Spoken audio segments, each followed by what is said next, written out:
কেমন ছিল রাধারানীর প্রেম। রাধারানীর সাথে প্রেম করলে কি সুখ পাওয়া যায়, রাধারানীর সাথে প্রেম করলে কি মধুর মাধুরতা পাওয়া যায়। কি ছিল সেই প্রেমের মাধুরী।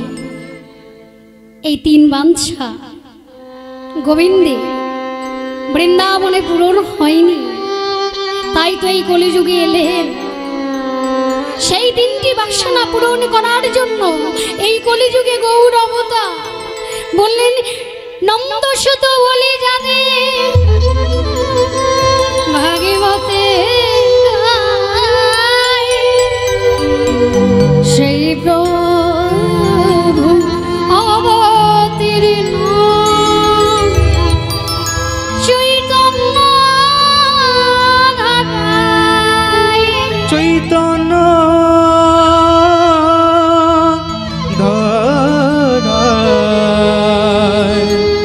চৈতন্য ধরা।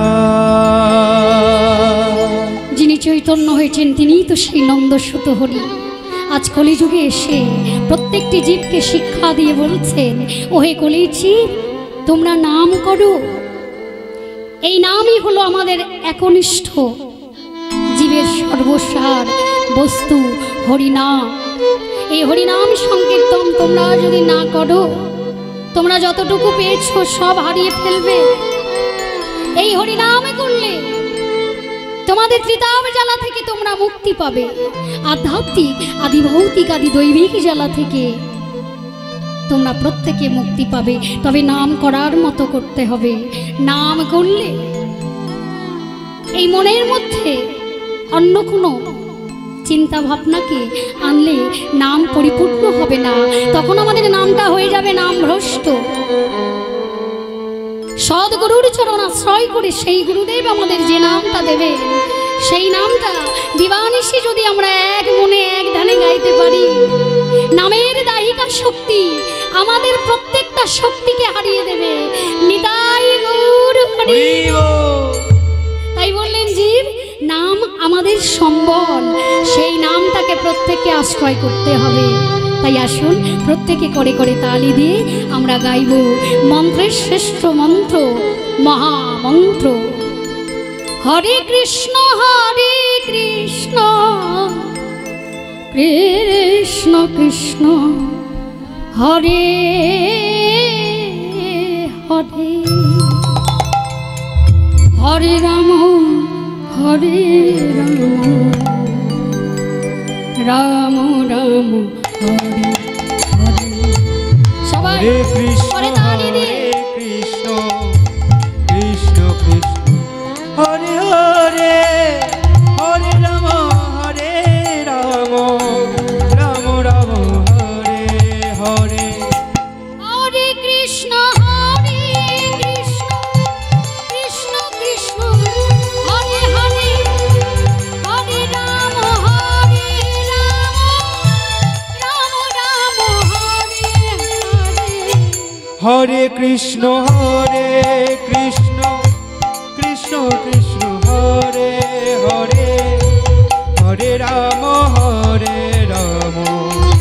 রাম রাম হরে হরে।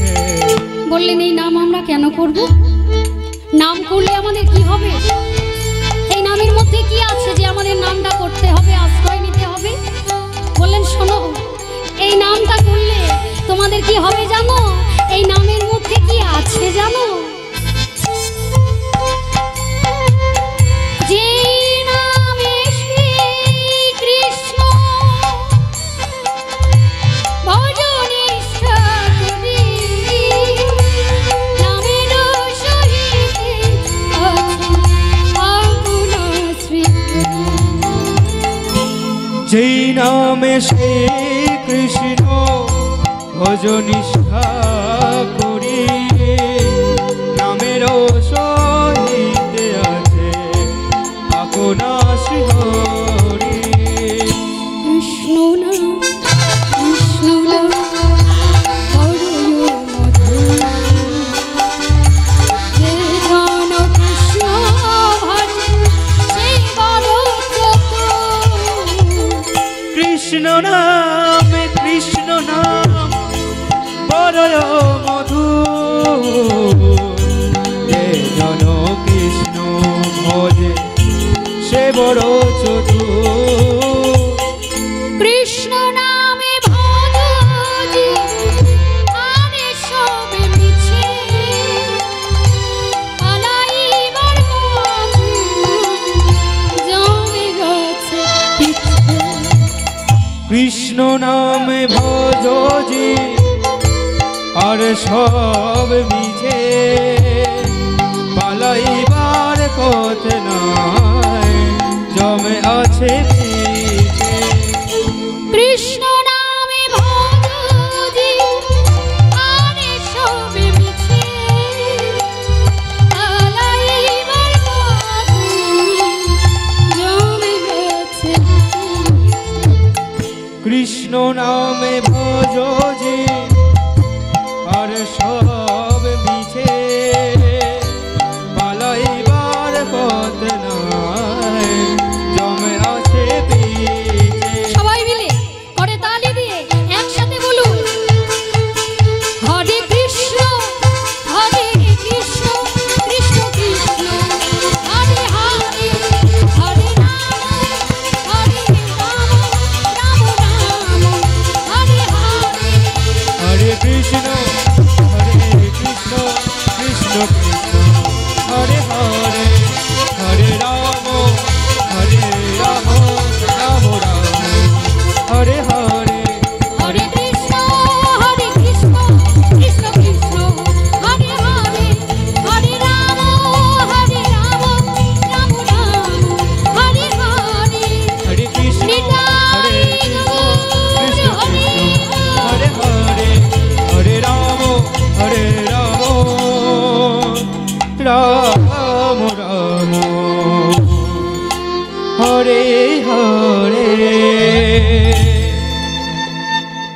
ওই যে শ্রীবাস সঙ্গনে অন্তর্যামী গৌর হরি, যিনি কৃষ্ণ নামে মুখর করে প্রত্যেকটি জীব জগৎকে মাতিয়ে তুললেন। বললেন, জীব নাম করো সার, নাম ভজ নাম চিন্ত নাম করো সার, নাম বিনা কলি যুগে গতি নাহিয়া। নাম তোমাকে সম্বল করতেই হবে। তাই আজকে শ্রীবাস সঙ্গনে ওই যে মুরলীর ধ্বনির মতো বদন থেকে সুর বের করলে, সেখানে তো সবাই ছিল, যত পারিষদগণ, যত প্রিয় ভক্তগণ, তারা প্রতিদিনই ওই শ্রীবাস সঙ্গনে প্রভুর কীর্তন রস আস্বাদন করতে যেতে, শেষে নগর পরিক্রমা করে আবার যে যার ঘরে ছিল যেতে। কিন্তু আজকে আমার গৌর হরি মুখে কোনো কৃষ্ণ নাম নয়, মুখে কোনো হরি নাম নয়, কেবল ওই বদন থেকে বাঁশির সুর বের করছে। বাঁশি ছাড়া বদন দিয়ে বাঁশির সুর সবাই শুনলেন, শ্রীবাস সঙ্গনে সবাই শ্রবণ করলেন, কিন্তু পাগল হলেন একজন। তিনি কে? তিনি হলেন আমার রাধা শক্তি গদাধর।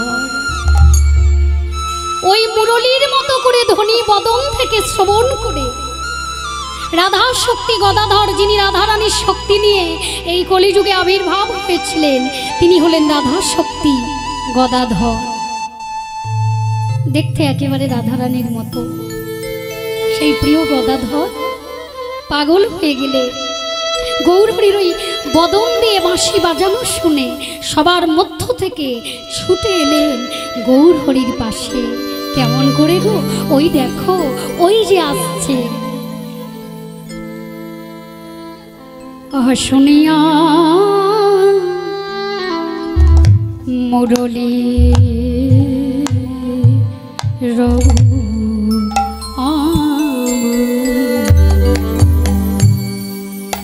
আমার গদ ধর আইলা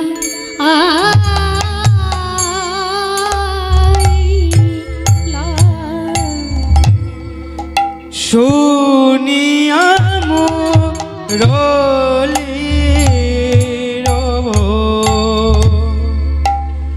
আমার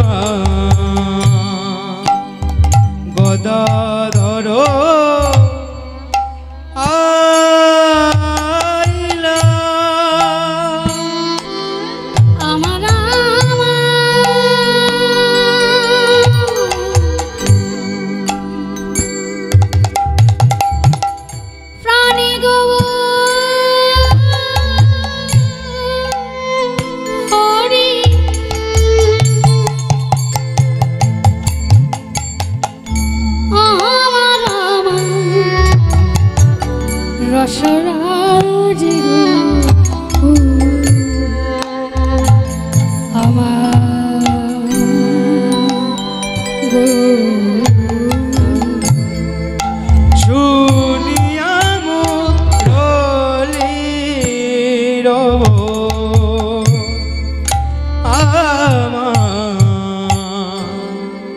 গদাধর আইলা মুরলী সে কি বলি প্রভুর নামে দাদাজি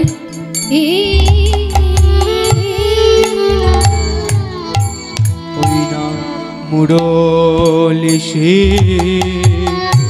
কিবে বলি পাশে দাঁড়া ইলা বলে শিখা মুরলী শিখা মুরলী গৌর যেমন করে বাজাও তুমি শিখা মুরলী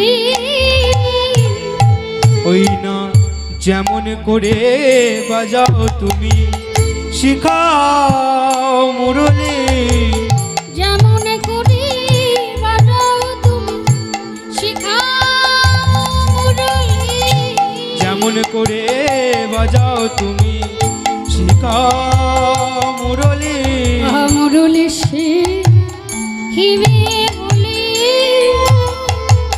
নামে দাদা দাদাজি বামে দাঁড়া ইলা ও গৌর যেমন করে বাইরে নিয়েছে জানো শেখাবে একবার তোমার মতো করে যেমন করে তুমি বাজাচ্ছ ওই মুরলী বাজানোটা আমাকে শেখাবে গৌর গৌর হরি ওই গদাধরের মুখের কথা শুনে একটু হাসি পেল গৌর হরির তাই মুচকি হাসি মারলেন গদাধরের দিকে তাকিয়ে গদাধর তুমি হাসছো হ্যাঁ গদাধর আমি হাসছি আমি মুরলী শিখবো বলে কত কষ্ট করে অত দূর থেকে তোমার কাছে এলাম ওই মুরলীর ধ্বনিটা আমার প্রাণ কেড়েছে আমাকে ঘর ছাড়া করেছে আমাকে কুল ছাড়া করেছে তাই ওই মুরলী বাজানোটা আমি একবার তোমার কাছে শিখবো বলে এসেছি আর তুমি কিনা আমার মুরলী শেখার কথা শ্রবণ করে হাসছো সাথে সাথে গৌরহরি ওই মুচকি হাসি দিয়ে বললেন কি বললেন আসে বলো শুনিয়া প্রভু আখে হাসি হাসি হাসি সে বলো শুনিয়া কহে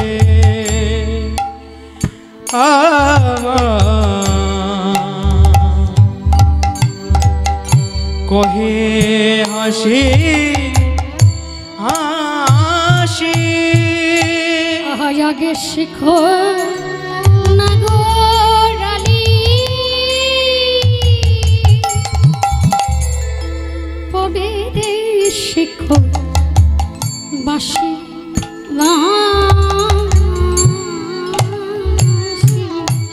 ওই না আগে শিখো নাগরালি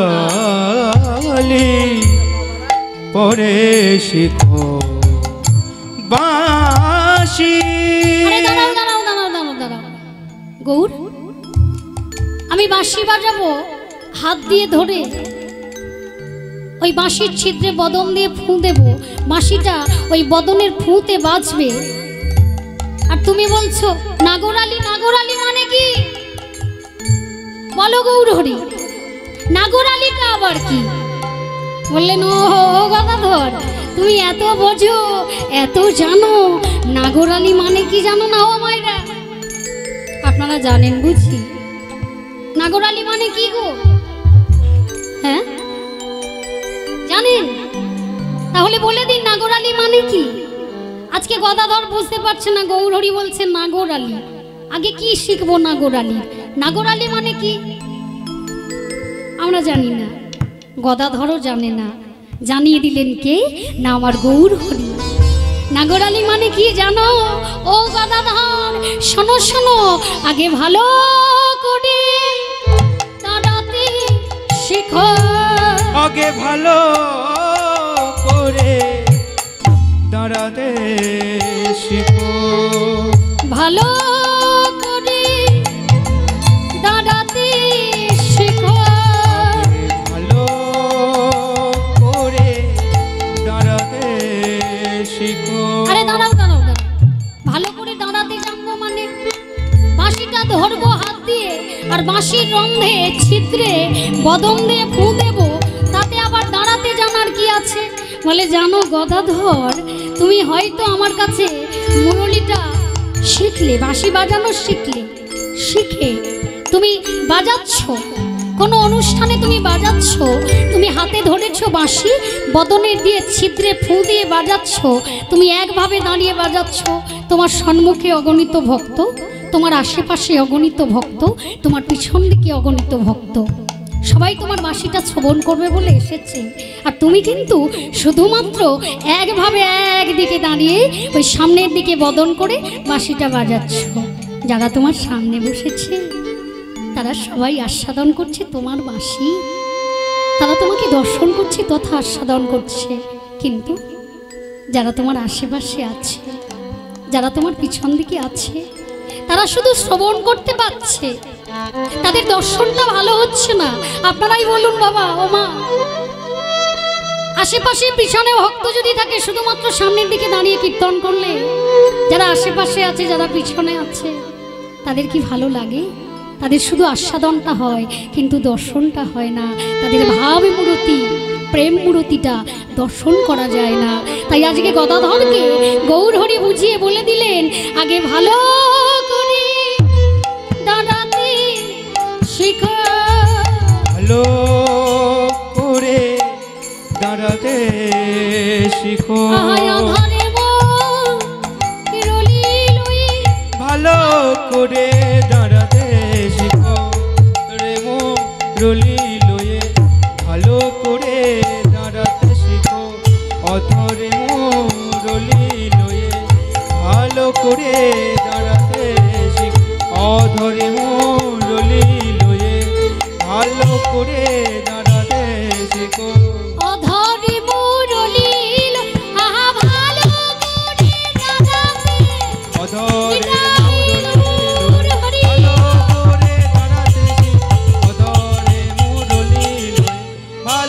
করে দাঁড়াতে শিখো। ভালো করে দাঁড়াতে শিখো। আগে শিখো নাগর আলী, পরে শিখো বাঁশি বাঁশি। পরে শিখো বাঁশি। গদাধর কহে সে কেমন প্রকার, কেমন প্রকার। বংশী গহে নয়নে বাঁকা ত্রিভঙ্গ আকার।